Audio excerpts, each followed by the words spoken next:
welcome back to my channel. Shawnee the MP here, and if you are new, thank you so much for tuning in. Go ahead and hit that like, comment, and subscribe button, and make sure you also click the notification bell so you're notified every time that I post a new video. If you are returning, welcome back. So glad to see you guys. I have not posted a video in a while, so I want to make sure that I am posting and putting content out here that you guys can use along your nurse practitioner journey. So we're gonna just hop right into the video.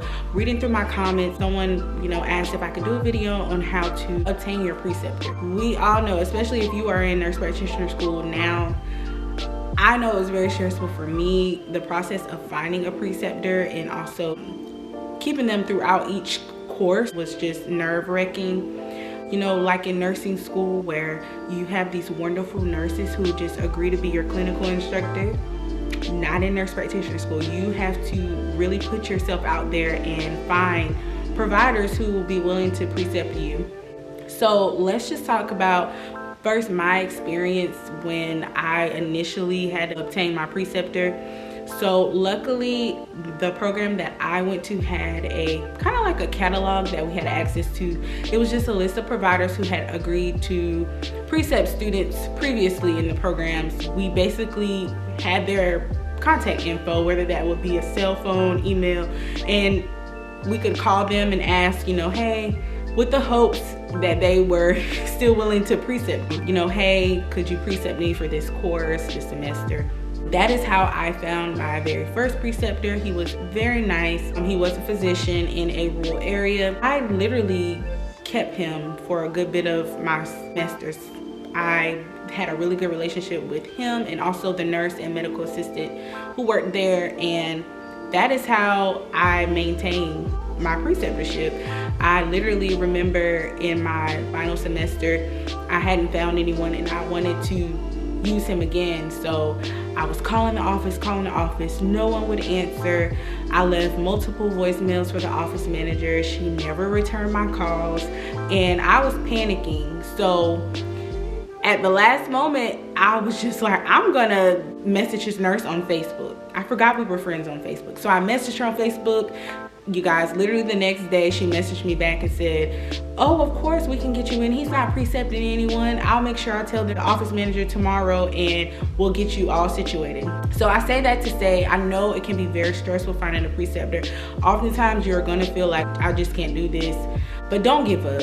You don't want that to stop you or hinder you from becoming the nurse practitioner that you're trying to become. That was my experience. So going through that experience, I now know what I should have done and some tips that could have helped me. So I'm going to share that with you guys. My very first tip, which I also feel like is very important, again, is to make sure that you are establishing a very good relationship with your initial preceptor. Once you find someone to precept you, go ahead and build a very healthy relationship with them.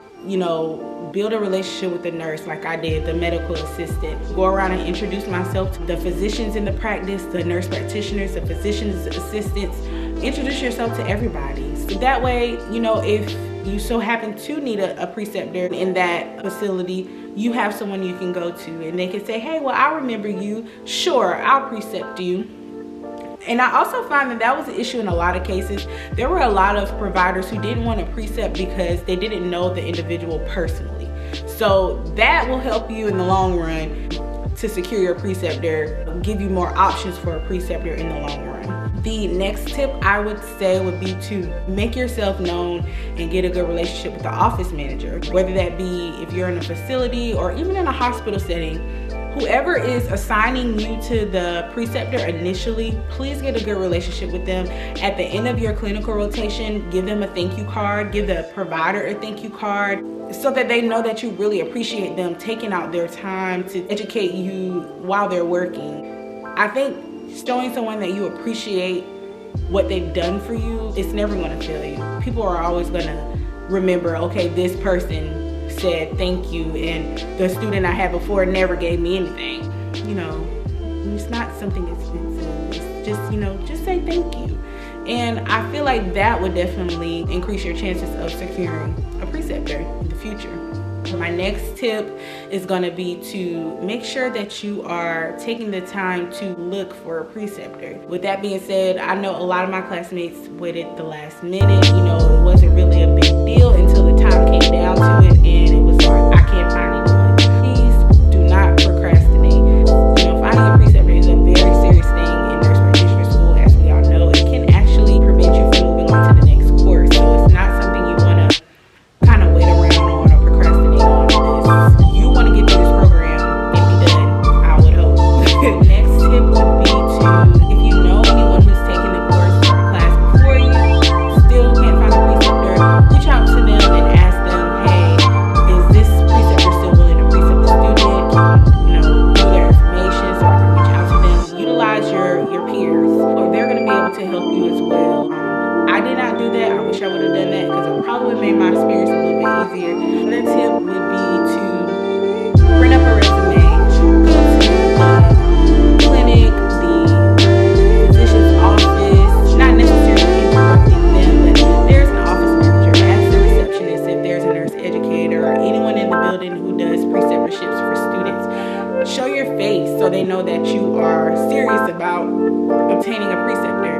Anyone can call and leave a voicemail or send an email, but when you physically show up and show your face and show that, hey, I really am dedicated to my education, I really need a preceptor, they're probably going to be a little bit more likely to actually look into finding your preceptor and pushing you through. That was another thing. A lot of offices that I called had a list of students who were on a waiting list for preceptors. So in that case, like I say, you want to make sure you actually physically show up. So those are my tips, guys. Again, I know it can be very stressful, but please do not give up. You will find a preceptor. Stay positive. Again, utilize the tips that we discussed in this video. If you are someone who has any more suggestions or tips and you finish your program or you're still going through your program, please leave them in the comments below so we can all help each other. Again, if you guys have any questions, leave them in the comments box below. I hope that you found this video helpful. I will be reading through the comments, so let me know if there are any other topics you would like for me to discuss in the video. And yeah, I hope you guys enjoyed it. Again, like, comment, and subscribe, and I will see you guys in the next one. Thank you for watching.